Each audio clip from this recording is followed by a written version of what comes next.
পূর্ব আগরতলা থানা ও কলেজটিলা ফাঁড়ির যৌথ উদ্যোগে রাসেল মিয়া ও কমল কৃষ্ণ দে নামে দুই গাঁজা কারবারিকে আটক করা হয়।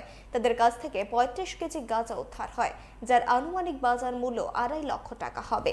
তাদের বিরুদ্ধে মামলা নিয়ে মঙ্গলবার আদালতে পেশ করা হয় বলে জানান পূর্ব থানার ওসি রানা চ্যাটার্জি।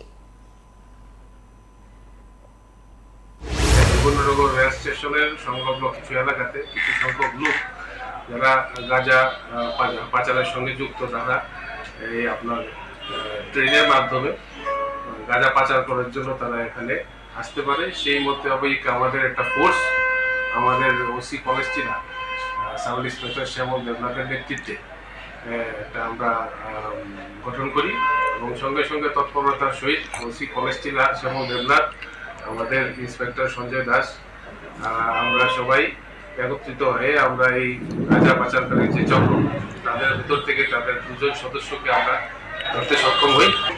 ৩৫ কেজি গাঁজা আমরা বাজেয়াপ্ত করেছি, সিজ করেছি এবং এগুলির বাজার মূল্য আনুমানিক ২.৫ লক্ষ টাকা।